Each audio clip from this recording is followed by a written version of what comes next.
Welcome, Ben. How are you? I'm wonderful. It's great to be here. It's great to have you. And welcome to everyone online as well. These are the sessions that we bring the biggest, the smartest, the most energizing minds together to really kind of figure out what's going on in this new world of AI. And we're really, really fortunate to have Ben with us. So Ben is the head of AI and modern data strategy at AWS. And a little bit of back context, we hosted together, Reejig and AWS hosted like 50 leaders together in New York, and we were working through some of the biggest problems when it comes to like trying to figure out what to do with AI, how to think about, redesigning AI workflows. And I got to see Ben speak, and I made my team very quickly make a beeline for him because it was such an energizing room. He got everybody up and going, got them so excited, and also took away the nerves, which you typically see with a lot of folks when it comes to AI. So we really were so appreciative for Ben to agree to come and do this live with everyone. So Ben, thank you so much for coming here live to talk with everyone, and I'm really excited about this conversation. You're so very welcome. I had so much fun the last time we were together, and I wouldn't miss the second chance. I love it. I love it. So, one of the things I think a lot of people are a little bit sort of unsure of is, and you get to have this lens that not many folks in the world get to have. What is actually happening around AI strategy? When companies and you get to sit right at the forefront of not only building, but talking to all the leading, customers in the world. Like, where are we actually at? What's happening? Is it a bubble? Is it not a bubble? What's going on? You know what? The typical consulting answer, it depends. It depends on where folks are in their assessment of this technology. We at AWS certainly believe this to be a transformational technology that's going to impact every industry and potentially every role. Has some potential to take advantage of AI. And what I've seen and what we see is probably three different buckets, right? Logically speaking, you have some folks that are still in the foundation building bucket Hmm. that maybe haven't even gone to the cloud yet, right? And so there's a Yeah, fair number of traditional industry that hasn't done that. I think Andy Jassy says it's somewhere between 15 and 20% of the workloads are in the cloud. So that leaves a lot of that's mental. of legacy, if you will. If you Yeah. think about it, there's lots of companies that aren't startups like yours that have this legacy and sometimes baggage holding them back. There's another group that's been actively, testing and learning as fast as they can, and then you have, I'd say that the smaller of the three, probably let's call it 10 to 15%, that are running ahead, right? Many Hmm. startups who like yours that are ahead of the curve that see the opportunity, don't have the baggage and are able to be more nimble. And that's Hmm. probably only, again, 10 to 15% of what we see. But the conversations, again, depending on what bucket you're in, Yeah. are very rich. There's a lot of curiosity, and there's a lot of fear associated with the conversation, depending on who you're Hmm. talking to and what. And so those are the three groups. And again, I think everybody has an opportunity right now. It's just a matter of meeting people where they are and then figuring out a plan on how to go forward, ideally as fast as possible. Yeah. And I think it's one of the things that we've talked about with your team more broadly is like, I want to build a $1 billion company with under 100 people. I want to test that, right? Yeah. I want to see, is it actually possible? Is it And possible? to be fair, in your world, what you've just said, like the big enterprises that are already pre-established that have been operating for 4 years, for them to kind of go backwards and like reinvent, it's a lot harder than someone like me who's day zero, Yes. whiteboard, like what could we do and how could we build everything from scratch. So like that makes like a really fair, point of view of like actually where everyone's at. The other thing I find, and I'm not a technical founder, but I've built an AI company, right? And I Yeah. think that there is this really interesting moment where at the beginning, this AI moment was very much so about technical folks. And now what we're starting to see is this kind of like democratization where normal people like me are starting to actually embrace and understand what's possible. And I think the work that we're doing alongside your team is like really opening my mind to like, hold on a second, someone like me can build something like this, that this is truly possible in this day and age. And that part of this movement, I think, is so exciting, You're right? You're describing what I like very much about AI is the empowerment Hmm. that it can give people. I believe this tool, and it certainly works for me, and I shared in some of my slides when we were together, right? It's allowed me to tap into my creativity. It's allowing you to do things that you don't have the technical skills and experience writing C and code and so forth, but you can actually put things together and move your ideas forward or start to visualize your ideas in new and different ways. And that to me is again for everybody listening, that's why people are so excited, right? Yep. Agree. It's what can we as the humans do with the new toy or tool to help us be more effective, more efficient at serving or doing or making our lives easier, whatever it is, whatever task we're trying to accomplish. Can we use the new tools in ways to help us do more? And in your case, right, without having to necessarily scale up the headcount. Yep. And I think in this new era of work, like we at Reejig truly believe that this opportunity belongs to builders. And the definition of a builder is not an engineer. A Yes, builder that is has like been. me, is you, is like anybody. And that for us, that is so exciting. And I Yeah. think that's to your point, I think one boards look at this and kind of think, oh my God, this is an amazing opportunity to accelerate and amplify business. But I think the message that I really kind of try and focus on with folks that spend a lot of time talking to me about the fear part that you mentioned Yes. is that like if we could turn that fear into like this culture of opportunity, and if I can, and we can teach normal everyday people like me to be able to harness and amplify themselves with AI, like this is going to change everything in terms of like how work gets done. Yeah, and that's been our goal just internally as we use it. We want every employee to be more productive with the tools, right? And if you have that mental model and you have a culture where people have the freedom to learn, they're expected to learn and use new tools and to continue to sharpen their skills, like these are I have zero doubts. These are skills that everybody needs to acquire, right? Yeah. Because they're new tools, and if you figure out how to use the new tools, you're going to be more effective and efficient. But Hmm. I will say this, right? We, the human race, right? That change isn't something we all look forward to, and many resist. But I think it's as an opportunity. So that growth mindset and having some curiosity.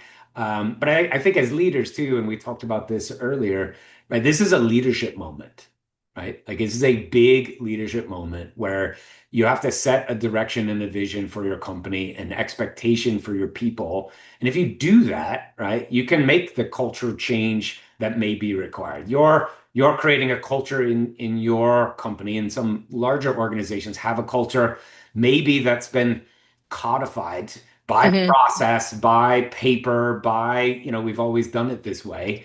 And those are the ones that are going to struggle the most adapting to changing expectations. And that Hmm. really, I think you've commented and you just mentioned, right?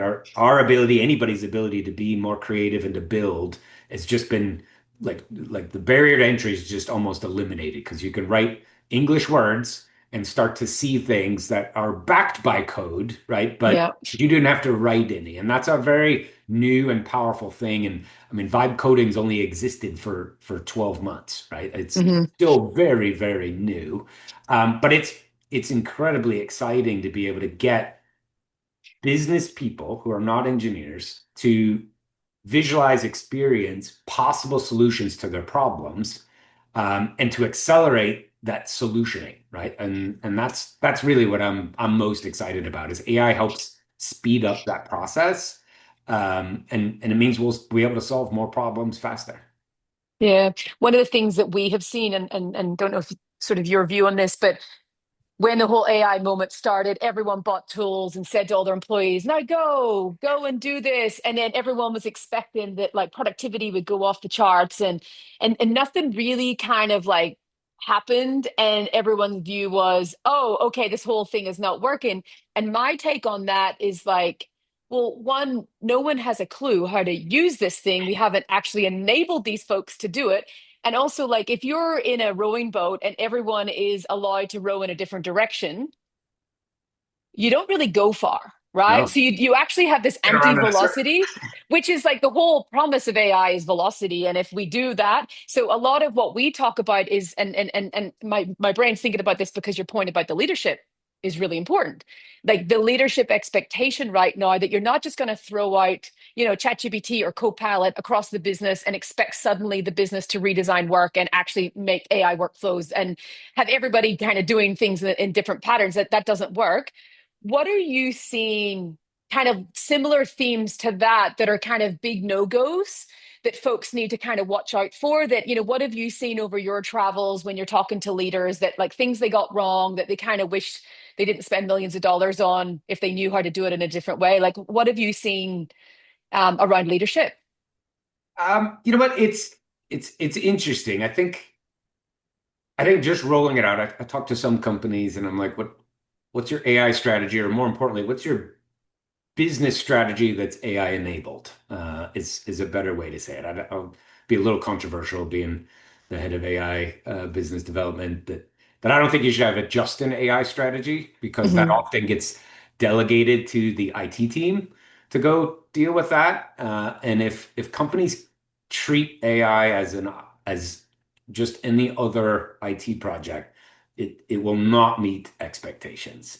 Um, the other thing too I'd like to say is I believe everyone, even if you roll out the tools you mentioned or any tool, I think every person, without any training whatsoever, can get some incremental benefit. Hmm. Your ability to measure that, we can debate, right? But everybody can write better emails. Everybody can ask it to summarize a document. Most people are using it to summarize meetings. I love not having to take meeting notes anymore. Those are all AI tools. People are using them and getting a great deal, I would argue, of benefit from that. And so that to us, that's incremental, right? And back to there is value. Are you measuring it well or effective or efficient? Perhaps not, but you're still getting value. And I don't know that that's actually deniable. But Hmm. but are you transforming your business, which is a very different set of expectations, which does require you to rethink work or how people work. Or I joke a little bit that if you use AI to automate a process that doesn't need to exist, you really are wasting time, right? Like this. I mean, we have our big user conference, right, which is was in the beginning of December, and it's called reInvent, very appropriately named for what we're talking about today. Is this is the opportunity to reinvent how your company works, how it organizes, because most who aren't a startup have a legacy, Yep. have come together, and you want to make matters worse, many out there have been a part of a merger and an acquisition. Now you take two sets of problems and you double it, right? Because you have two different ways of doing things. You have two of everything that has to get sorted through. I've been through many, and it's complicated, right? Hmm. And if you don't simplify, you don't get those synergies, you don't get those efficiencies, you don't get the progress that you had hoped. And we have a leadership principle inside of Amazon that's invent and simplify, and we're amazing at invent. Like we love to innovate. We have tons of builders that think that way, and sometimes we have to remind ourselves that it says and simplify Yeah. because it's the simplify part that's actually harder than inventing something new to solve a problem. So Yeah. simplifying something that's complex, and as soon as you start getting, more than probably two handfuls of employees, as you can attest, things start to get more complex. Yep. It does. And they do for everyone, right? And so, Yeah. the folks that get things wrong don't have a vision, don't have clear metrics to know whether it's working or not. But I do think everyone right now should be in learning mode. And so no matter how you're going about it, you should be learning, right? And so there is some benefit. It just may not be as tangible or quantifiable. But right now, everybody, if I can implore anyone listening, like you should be using these tools on a regular basis to learn what they're good at, what you can get better at, and sometimes what they're not good at, right? Knowing what they're not good at is just as valuable as the things it can help you with. Yeah, it's a really good point because the point that you were saying is like just because you can invent it doesn't mean you should. We had a little bit of that in our company, like, and in the scheme of our, we work with the top big enterprises, right? But when you think about even just as a use case, I put a lot of pressure into my team. Like, we've got to drink our own champagne and actually design our ways of working. And what we find was like just sprawl of like everybody trying. Yeah. And what we ended up doing was, if we can't measure that this is actually bringing some value to the business, then we shut it down. Stop. And one of the things, and I don't have the exact stats, but I'm going to text you after this. So I did ask my CTO. We moved, I think we moved and transitioned over to Bedrock. And we can, Congratulations, by the way. thank you. We actually looked at the team of what we would have hired to do the thing that we're now doing on this, and it would already be at a team of 10 people. Wow. Yeah, I'll send you Amazing. it after because it's a really, really interesting use case because of the way that we're designing what we're doing. And I think that's where I'm like, okay, Yeah. anytime you ever have a doubt, if you measure how it happened before and how it happens after the fact, and if you can then start to see like true outcome shifts within your business or true value that is connected to revenue, then I think like I'm like, okay, double down, like keep going, team, like keep more of that, more of that. But there is this kind of like constant like triaging of like yes yo yes no and like tidying up shutting down and like that. We're really good at inventing and have lots of great ideas as a team too, and right now we're in like we're going to scale this thing really fast right now, so discipline is like super important. And I feel like a lot of our customers are big global enterprises. They have to have that like, work happens in a certain pattern because it's always being done. And if you come in and stick a spanner in that, you're going to cause that big problem. So you can kind of feel where a lot of our customers, shared customers, are at right now on their journey of like, do we dabble over here or do we truly start thinking about reinvention? And those big companies, right? They have those processes in place because they've had to scale things, right? They've standardized so that they get a repeatable outcome, right? Like that, like all the whole mental model still is valid. It just doesn't, it's not very easy to adapt, right? And that's really where the struggle is. And that's really where Hmm. these tools can potentially help. Is finding, and I think I've told you this in the past, right? Looking for areas of your business where you spend a lot of time, right? Like where is it time? And if you can find places where you spend a lot of time and see if AI, can help reduce the amount of time it takes to do something, that's Hmm. great, right? You get instant benefit, you save time, right? Like you mentioned, you're building more with fewer developers because you've changed your process. The challenge for most is then what do you do with the time you saved? Right? And that's the metric again that most aren't measuring. But ideally, it's I'm able to see more customers, or I'm able to, Yeah.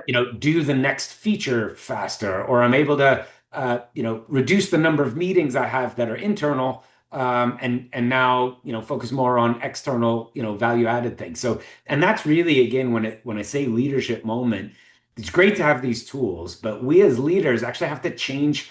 We have to know what they can do and the potential, but then we have to start changing expectations, right? Hmm. That's the hard part, right? Hmm. You can give somebody a tool, and if you go, all right, last year you did 10, now I need you to do 100. Um, Humans, us, we're gonna have an allergic reaction to that. Even if we have the tool and know the tool can help us do it, we're still gonna have a human reaction to our boss or our leadership saying, you now have to do 10x.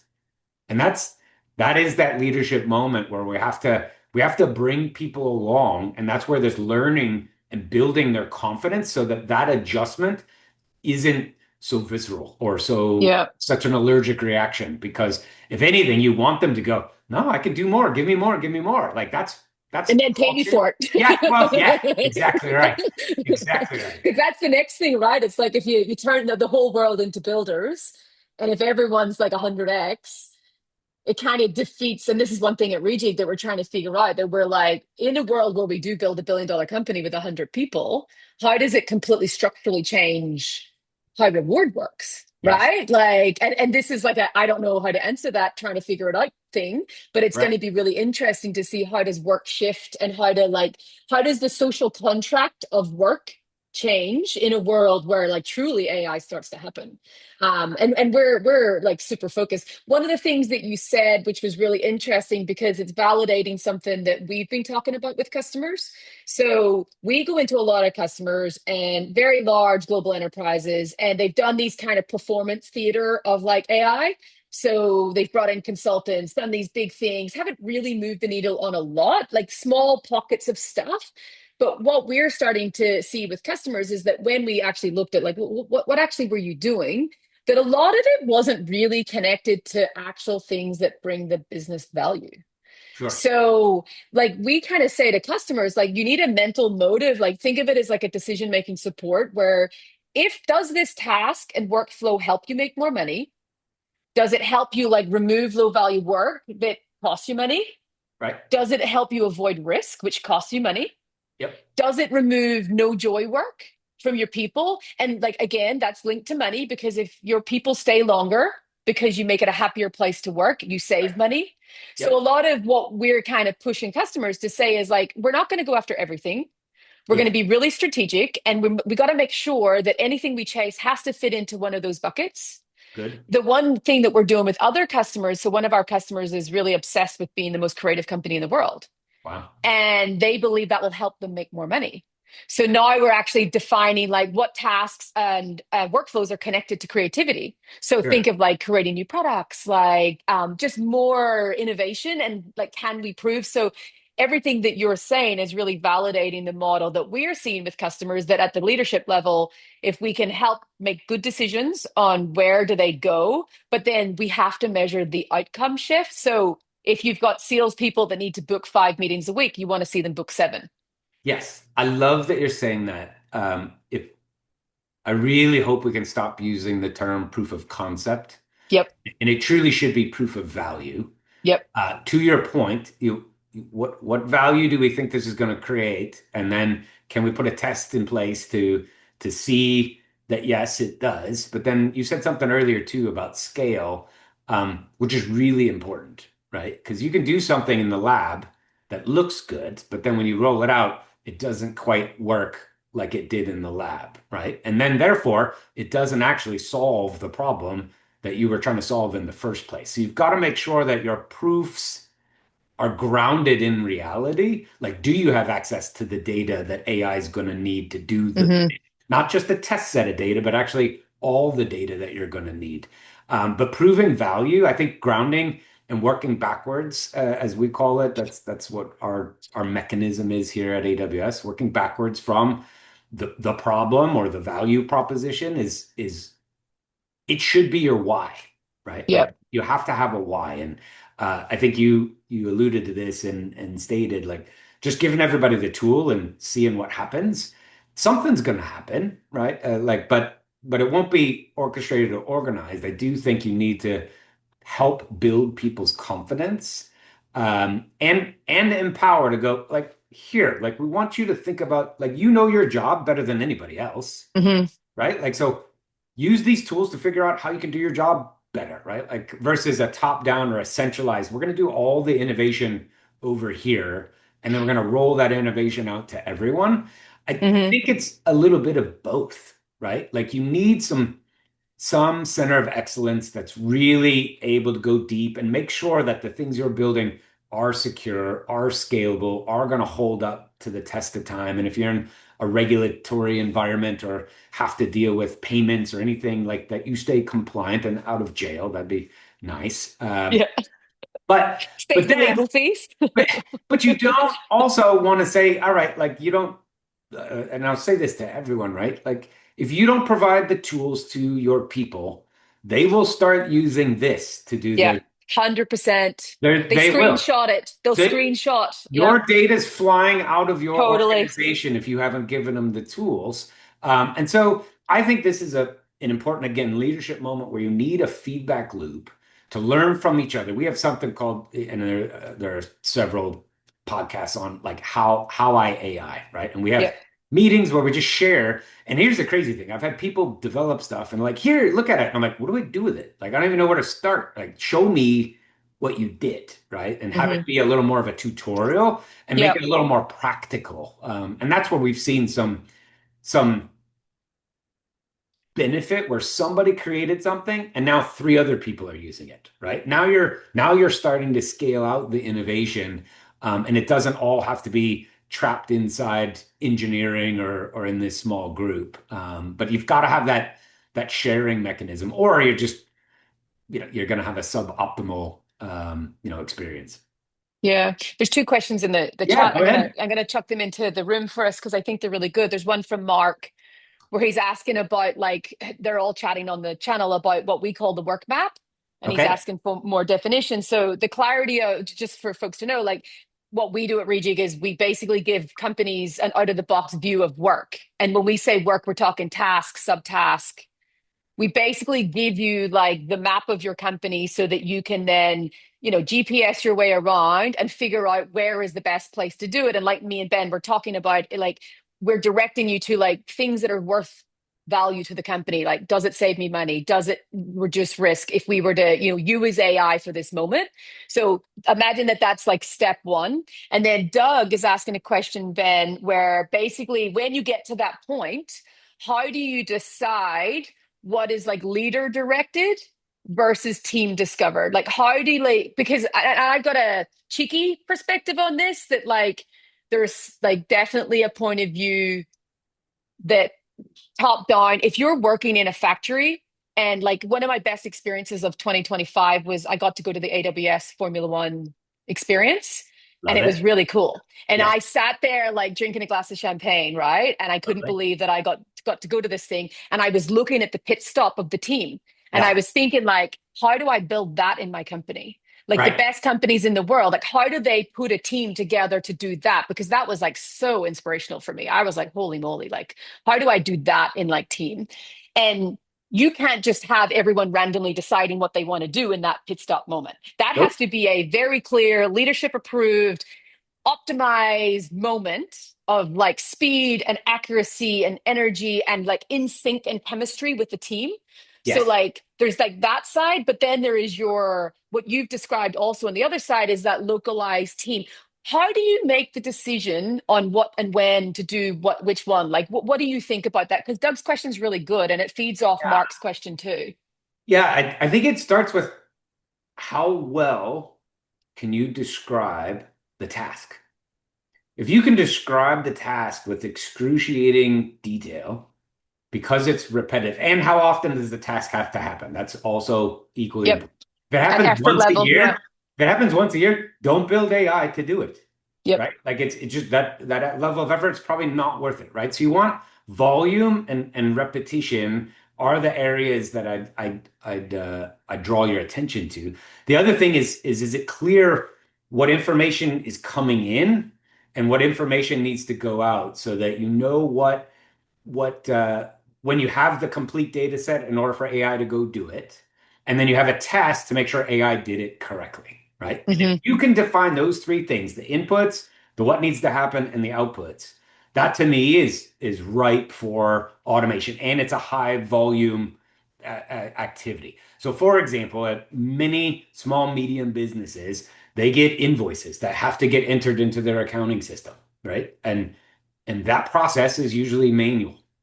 Ideally, you don't have to do that, right? You would just take a picture with your phone, you'd send it in, and the system would figure out and categorize it correctly and do everything. And if it didn't know, it'd come back to you, the human, going, "Hey, we have a look," because it didn't follow the rules, right? Hmm. It was an exception to the rules that you've given me. Though in this, and it's always been this way with AI, it's all about patterns. If there's a pattern there, then AI is going to excel at that because it can follow the pattern or can figure out the pattern. Where high judgment is required or where there are conflicting things or differences of opinion. I'll tell you a perfect example. We had an organization that had a help desk, they had manuals, they had a relatively complex set of machinery that needed to be fixed. And one manual is said to do this, and another manual is said to do something that conflicted with the other one. And it was like, which one is right? And the answer was you go back to the humans who've been doing this job for 10 years, and they know which one of those is right. Yep. But the rest of the humans had no idea that conflict existed because very few had ever read both manuals to realize at that level of detail that there was a conflict. And so some of what you're describing, right, is using the tools and finding tools that can help you define and map, really allow you to zero in on those high value, high volume areas. And then the opposite is true. If you have low volume, highly complex, right, those are the places where actually you want to spend more energy and you want to free up time so that the humans aren't making rush decisions, right? And that is again where I think you can start to optimize where are we spending our time. Yeah. And if it's something like connected to paying your people, which is like super high risk, if you get it wrong, you're screwed. Oh my gosh. Like Nothing worse than messing with people's comp. you avoid the anything connected to customer data. And this is where I think like there's the out of the box tools that are great for kind of like low risk, high value, repetitive work. And then you have complex. Reinventing a call center is not something that you're going to do on an out of the box model. You're going to design that, you're going to build that with your team, you're going to keep that custom on Bedrock or whatever. Do you know what I mean? Like you're going to be very Yeah. specific. And that's where I feel like there's these different points of like, one is like a leader, SI, build it, design it, like really. And a lot of the stuff that I've seen, I mean, my expertise, just so you know, is like workforce optimization. So Sure. my brain really thinks clearly about velocity, and like I've been trained to do that. So for me, like AI is this like golden goose. I can't Oh, you believe that gotta it's love it. happened in You're my loving life. it. I'm like, I can't believe this. Why is no one adopting this? It's amazing. But the reality is when I watch customers right now, and I get to sit in like the coolest rooms right now, I just like listening to folks think through these things and I get to like see patterns of what's happening. And like just because like you sleepwalked your way into that process, this moment of AI is also this opportunity to like clean the slate, like Right. start again, because a lot of why you did stuff was just because it was the way that you did it. And you know, you said the point at the start, once you hire 10 people, 20 people, 30 people, each one of those will incrementally add another layer of task or subtask into a process because that's just what humans do. Busy work kind of inflates things. And I think that's where it becomes like really, really interesting. And then Giuliano in the chat as well. The chat's really good here, by the way. Julianne has also said, and hopefully I'm pronouncing that correctly, that there's this other element that I'm starting to see, which I think will be a big thing later this year, is like, let's say I go and redesign how to pay this invoice. By the time we get to the end of the year, these models will be completely evolved and upgraded, and I'm going to probably have to reinvent it again because there's this evolution of just the capability, how fast the AI is growing and the potential of new access. And, you know, right now we're kind of subtask level agents. Really few are at this like what they, you know, the dream state of like agent full end to end. But I think that's where it's this constant evolution of work is going to be in play where it's not like I'm going to do a transformation program and then I'm going to redesign it and then oh yeah like that's it done, wash your hands and on to the next. It's this always evolving and shifting. Like how do you see teams and leaders staying in this new mindset mode? Like how do you like, because it's not like a we're changing it and it's done, right? What's No. your kind of take on this?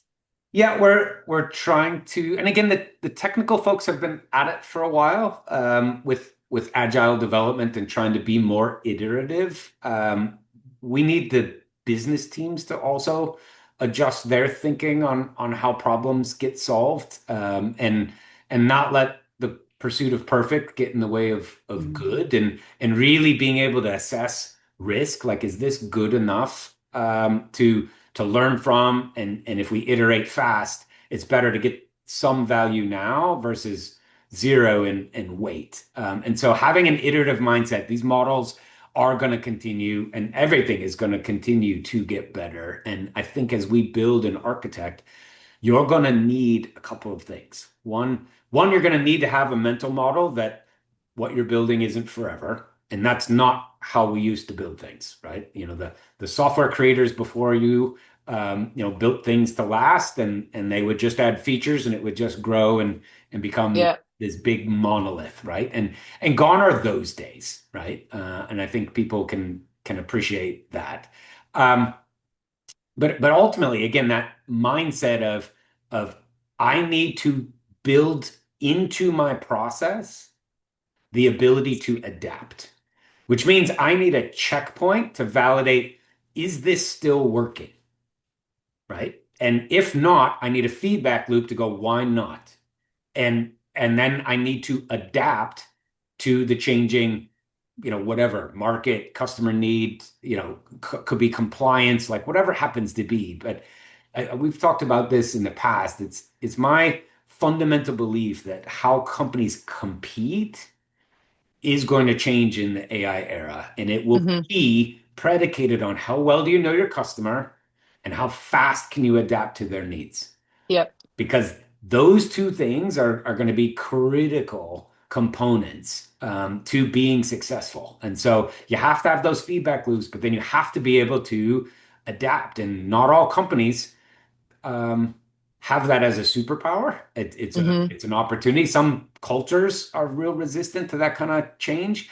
And it's really just trying to, again, back to leadership to go, we need to change how we do things. And if the leadership team, if the board is like, no, you need to change how you do things, now you've got the reason. And now you have to go figure out the how and partner with people who've done it before. Like you've done these maps that can help people better understand like where to spend their time. We've helped people figure out how to get their data into some place and leverage AI to start to get some insights to give them that point them in the right direction. So there's people who've done this before and it can help accelerate your learning.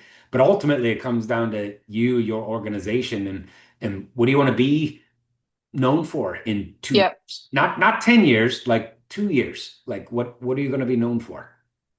And what action are you going to take? Because I think I got kind of sick of everyone talking about insights last year. It was like, guys, come on. Like, it's like, can we get some, like, let's go. Like, let's get this party started. And I think I have felt, I don't know about you, but there's an energy in the market right now, especially in the US, where it's like, okay, 2026 is action time. Like, there is like a feeling from a leadership perspective that like these transformation theaters around programs and pilots is now like, no, how do we operationalize this and change our operating model to enable this? So I love that you're leaning in on that because we're starting to see a lot of that play out.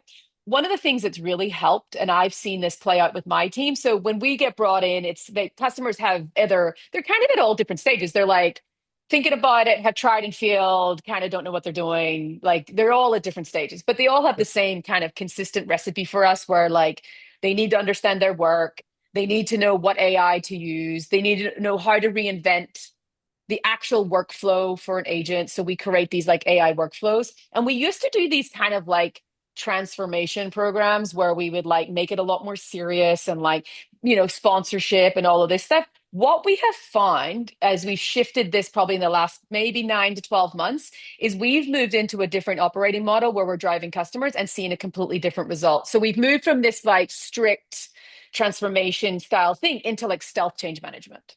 So Good. what we're basically saying to customers is like there's so much of this air and energy around like big transformations whenever actually if we can reinvent from the ground up and actually do this kind of stealth thing. So by week 4, if our customers haven't, they've made a commit to us that they're deploying 3 AI new workflows by the end of that, and we prove impact like into production, not the shadow AI workflows, like truly in production, moving. We can see like how work was before, how work was after, and prove the value of the investment in the agent themselves, right? We Right. are seeing like this appetite for this type of way of working is very much so what the customers are liking from us right now. And I don't know if you see from your perspective, like why do you think that the leaders are now in that, like we're definitely like seeing like this appetite for let's go like that versus this big kind of theatrical, like Yeah. what's your take on that? Because we're starting to see it play out across the board now. I'm glad to hear you are seeing it, and I hope everybody's taking note, right? So many who are in leadership positions of great big organizations um, have seen many transformation projects before the AI transformation one. And most of them came up short or failed for numerous reasons. And so, what you're describing, I love because you're building their confidence, Yep. right? This is a trust thing. Right? It gets back to leadership and trust, right? And so, the leadership knows change needs to happen. And most organizations' change management practices are woefully under what's the nicest way to say it? Effective, Safe room. maybe. It's a safe room. Yeah, I mean, again, especially for those change management agents, it's a hard job, right? Like, Yeah. and I tell everybody, I've told you this, right? I talk about AI every day, all day long, and the AI, the tech stack, the tech bits is the easy bit. Yep. The people, Completely the agree. culture is the harder bit, and I fully understand that, and it's real, right? Like the culture change, the shift is the harder bit, and and I think ultimately that has been those leaders' experience. So they have scar tissue. The cuts were deep. They spent lots of money, wasted lots of time, didn't get the result. Maybe didn't get their bonus that year. Like, I mean, there's some history and baggage there on the word transformation. Yep. And so I think your approach of showing genuine, real progress that's measurable, where they can see a before and after without having to boil the ocean. That's the other Yep. thing I'll say is a misconception, right? Is you have lots of folks come in and go, oh, and we see this, like people will admit, raise their hand right away that their data is all over the place. Like it's an Hmm. absolute mess, right? And lots of colorful ways you could describe it, but you get my point. The data is all over the place. And they've been told because of the insights and the analytics and the big data, talk for the last 10 years that they have to go solve that before they can have any benefit from AI. And it's simply not true. Like you can get benefit now, it just might be incremental, or it might be one workflow or one area, right? But Hmm. where we see the biggest bang and the North Star that you want is you do want to have your data accessible. You want a layer of intelligence and you want to create this holistic environment, but you can't start with that, right? If you start with that, you're going to follow the same, way of big transformations before. Yeah. So your approach, you have to have that North Star, which you guys do, right? You're like, no, like this is what good looks like when you're all done, but we're going to start with these three, right? But those three all get you towards the vision, right? And so I think you need both Hmm. because if Yep. if you don't have the vision, then how do you know those first couple projects are heading in the right direction, right? You've got to have Yep. some North Star. And it has to be accessible for like everyday people. So the thing Agreed. is like, and Anna's put it into the chat. And Anna, you're going to poke the bear with me a little bit on this one because I have like a pet peeve around prompt training and just like basically what I see across the board is like everyone rolls out a new way of working. The AI movements come team, everyone do your prompt training. And then they suddenly expect employees to know how the hell they're supposed to work, like how do they actually complete their new workflow. Like prompt training is not the answer. The answer is that we need to actually show people, it's not change management, have the common courtesy to give people a view of what their workflow looks like now.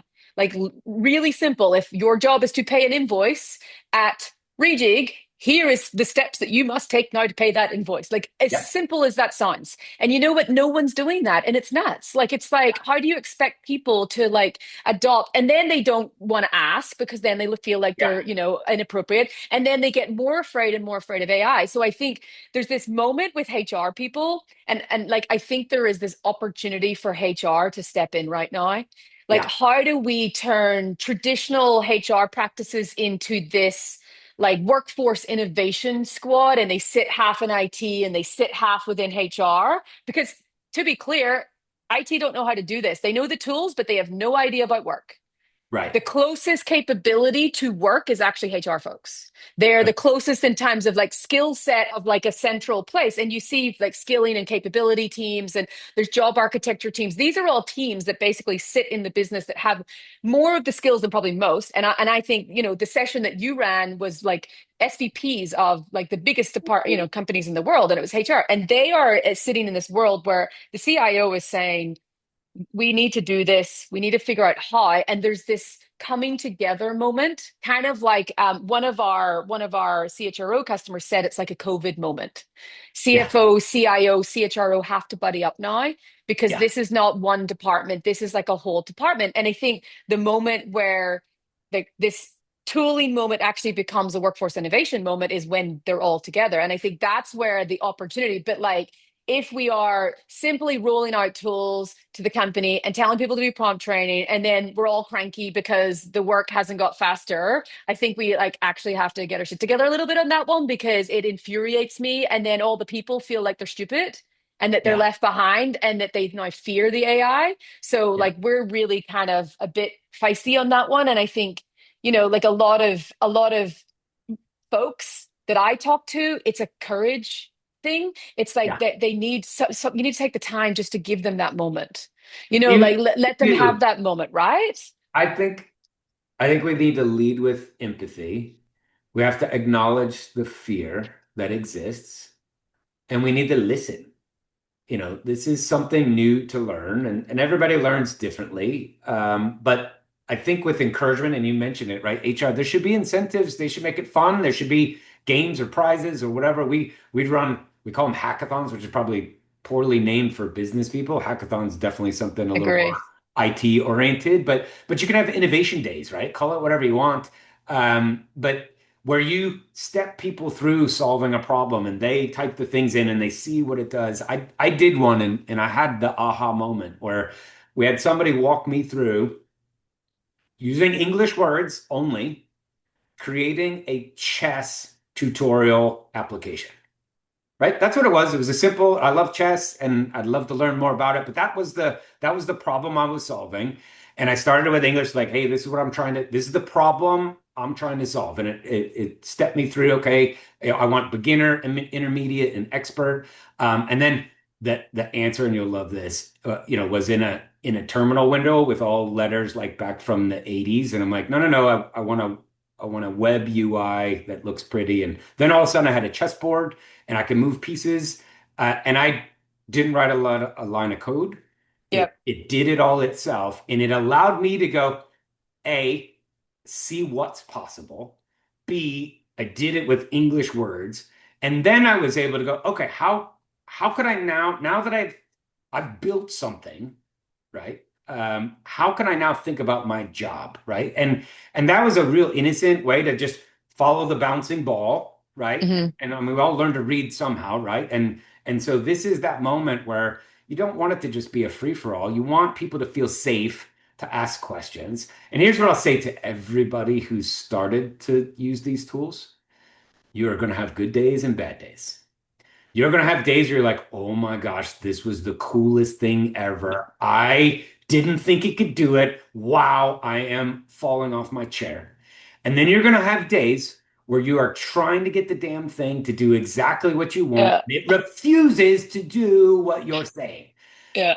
And you have to realize that these things are going to continue to get better and you're going to get frustrated. But it doesn't mean that they don't work, that they can't add value. But it does mean you found an area where they're maybe not as strong. And that's a valuable thing to figure out. But please, everybody listening, don't get frustrated when you hit one of those roadblocks because you're inevitably going to.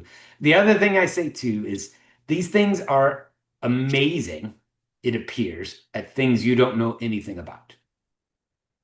And if you're an expert in something, it's a lot easier to see when they get it wrong, Yeah. Yeah. Yeah. right? Yeah. And so most of us ask questions of AI for stuff we don't know, right? And we're now getting pretty dependent, some folks, on those answers and taking them as it's the right thing.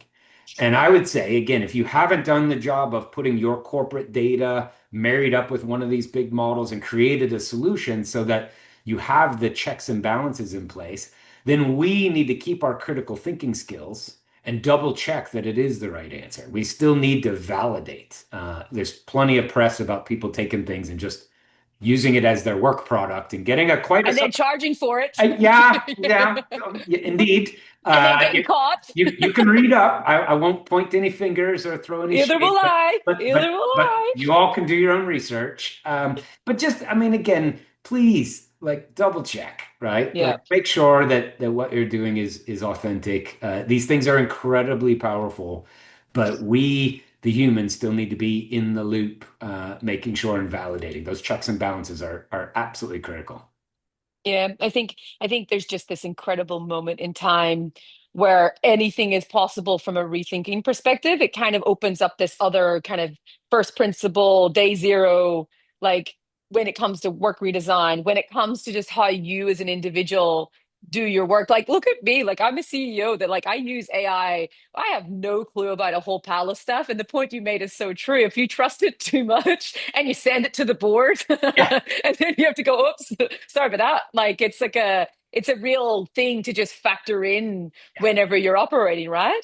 I told folks last night, right? I mean, AI is amazing at a first draft of just about anything, right? And we tell people often, especially in the developer community, right? If you're letting AI write code for you or do anything for you, you should treat it like a new hire, right? Like, would you let a new hire put your board prezo together and send it for you without checking it, right? Like, and the answer is obviously no. You would Uh, never do that as a human being. You never trust, somebody junior in the organization to do that for you. And so, at the end of the day, I think you need to have that same mental model, right? Check the work, make sure it's good enough, refine it as needed, and here's the other thing I think we're all learning, Sabine, is we're learning to ask better questions, right? And back to prompt engineering. You ask enough questions and you get bad answers, you get better at asking mhm. questions, right? And giving the AI tools what we call context, right? So it understands where you're coming from and what you're trying to accomplish. And if you give it better context and not just a straight flat answer, you'll find that you get a richer A, dialogue between you and the system, and B, better outcomes and outputs. Yeah. One of the things that I'm kind of crap at is the prompting. So I figured out this little hack where I basically just talk and I kind of give it the context and what I'm trying to do and then ask it to create me the perfect prompt for it. Yeah. And I have found for someone who's not technical that that's like the quickest like way to get something really valuable. Like the difference between when I was like trying to remember how to prompt and all of it. Now I just kind of talk and just say like this is what I'm trying to do and why and context and like I kind of share and I don't want this and I do want this. And then please create. Well, I stopped saying please when I read that Sam Altman said that it was pointless being polite Well, to a it was costing him it's money, is what costing it him said. money. Hang on, let's be clear why he said what he said. It was costing him money. But I still say Yeah. please and thank you. I do. Well, you see, I thought Um, like if I get to the point where I'm cracking the whip with like an yeah, agent, at what point am I gonna like bring that into my human day to day with my kids and with people at work? If like you forget to, you get so used to not saying please and thank you, you're gonna get to the point where you're just rude. So yeah, like it was funny, but even in the prompts, like I was like just basically like voice dictating like what I'm yeah. trying to do, and the quality of my prompt and the output now is like so much better. And it's a way to Um, learn, right? If you're reading over the prompt to see what it did, it can help teach you. Again, this is a dialogue. Like we're learning how to speak a new language, if you will, yeah. right? And it takes some iteration. So I'm glad you found that I little link. did. That's a And I great. taught my 7 year old. So my little 7 year old Indy, she's dyslexic and she struggles with like reading and Sure. writing and things that you would imagine just with that going on with her. So I taught her to do the same thing, watching a 7 year old say for context, and actually, I love it. Oh, good for you. Good I for tell you what they her. you She's know got what to they feel so did? empowered, I bet. Oh my God, it's amazing. So last Sunday, and I've been working a lot. So I'm a bit like of a distant mother right now, which is kind of crap, but just the reality of like my business is going very well and things are good. So I got like first world problems. But they are like kind of the two girls are like pottering. So I've taught them how to do this. And we live in an apartment and they're like on a Sunday, we're going to go and design a business. And they're sitting prompting and asking for ideas. They set up in the lobby and ask the guys at the lobby, like, are we allowed to stay? They go down for an hour and they make $20 selling things. And I'm like, shut up. Like, that is like the Bravo, coolest. So, entrepreneurs. They got your right? DNA. I love it. Right? So Yeah. imagine like all of our children are going to be AI first. Yes. Like, imagine if we adopt this skill and then if we teach and create like flexibility in our homes where we also are seen to do it. Like, imagine what their careers are going to be like. Like, I can't even imagine if a 7 year old can make $20 in an hour. Like, So it's crazy. was talking to somebody last night, and he with his kids vibe coded a game, and then the whole family played the game. I love They were this. having just I a love ball, this. and they I were love about your this. kids' age, maybe a little older, but not in middle school yet, right? And I'm just like, how wonderful as parents to start exposing and piquing their curiosity. Like that's what you want for your kids is to actually learn to love to learn, right? And Hmm. solve problems, to be able to identify a problem and be able to learn how to solve problems, incredible skills that will pay them huge dividends throughout life. And then for the rest of us who aren't going to be AI native because we've been on this planet for a while, Hmm. this is an opportunity to tap into our creativity because folks Yep. who didn't learn how to code can now do things that they couldn't do before. And that to me, like I think these tools are going to tap into our creativity, both on the job and potentially outside of the job, right? Where you got a side hustle and you're like, I'm going to build a mobile app, and I went Hmm. and described it in English, and now I have an app on the App Store, and two people have downloaded it. And then you realize that, all right, now you need to learn how to market. Now you need to learn how to create awareness, and now you need to learn how to run a business. And I think tapping into that creativity as a human race is nothing but good for us. Yeah. I think one of my 2026 big goals, like, when you're building a company, it's like you tend to have revenue targets and all of the things that how it works with startups. But I was like, on the other side, like I've got this like be really bold, but also be really responsible. I don't want to be on the side of history that's harvesting people out of jobs, just for the record. Yeah, I want to be on the side of history that was like part of like a completely different thing. And for us, like one of my personal goals is like, how do I use everything that I now know? And how do I like, with all due respect to the technical folks, like they've got this in terms of the knowledge, but how do we like create a world where that opportunity has access for anybody? Like, right. and that we can create like builders, like anyone can be a builder. And I think a lot of what we did together in our partnerships with AWS is all about building the builders. Like, Yes. how do we create that world where like anyone, and I think you're very like from a like heart perspective and empathy are very similar to my vision of Good. like the human is like the critical component here. Like obviously we Absolutely. want to make things faster and we got to prove value and stuff, but the reality is like there's this crazy opportunity for everybody, Quality and of just life. Quality of it's life. Yes. right. We say often and believe, right, that part of our role is to help democratize access to these tools, right? The cloud, like you used to have to have a data center before you could do anything meaningful with technology, right? And gone are those days. So if you just look at the founding of AWS and kind of how we came to be, it really was trying to create access to these incredibly powerful tools and not just be for those Fortune 50, Hmm. 100 that can afford it, right? And so democratizing is absolutely something that we feel very strongly about, but also training, right? So making training. I heard today that the UK is going to train every citizen, right? And or make it Hopefully not on available. prompt training. Make it available, but it's 20-minute nuggets, right? And Yeah. you get to learn how to build your confidence. But I do think access is important. Yep. And I do think like we need to help people understand. And I had two conversations this week with people I used to work with, not technical at all, no AI. They don't do it on a regular basis. And I said, please just put one of the assistants on your phone and just start asking it questions. Like Yep.